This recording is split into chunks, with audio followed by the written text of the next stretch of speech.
കാലാവസ്ഥയിൽ ഉണ്ടാകുന്ന മാറ്റങ്ങൾ ഏറ്റവും കൂടുതൽ എഫക്റ്റ് ചെയ്യുന്ന ഒരു ഓർഗൻ സിസ്റ്റമാണ് നമ്മുടെ റെസ്പിറേറ്ററി സിസ്റ്റം. വിൻ്ററിലെ air cooled and dry air ആണ്. ഈ കൂൾഡ് ആൻഡ് ഡ്രൈ എയർ നമ്മൾ ശ്വസിക്കുമ്പോൾ നമ്മുടെ റെസ്പിറേറ്ററി ട്രാക്റ്റിൽ ഇറിറ്റേഷൻ ഉണ്ടാകുന്നു, ഇൻഫ്ലമേഷൻ ഉണ്ടാകുന്നു, കഫം ഫോം ചെയ്യുകയും ശ്വാസനാളങ്ങൾക്ക് ചുരുക്കം സംഭവിക്കുകയും ചെയ്യുന്നു. അലർജിക് സിംറ്റംസിൻ്റെ ഫ്രീക്വൻസി കൂടുക, ചുമ, കഫക്കെട്ട്, ശ്വാസതടസ്സം എന്നിവ ആണ് കോമൺ സിംറ്റംസ്.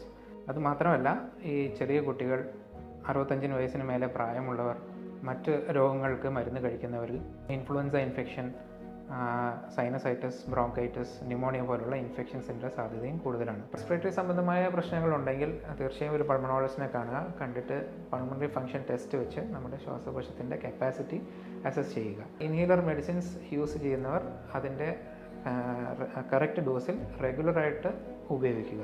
ഇതുകൂടാതെ പുകവലിക്കുന്നവരുമായിട്ടുള്ള സമ്പർക്കം ഒഴിവാക്കുക.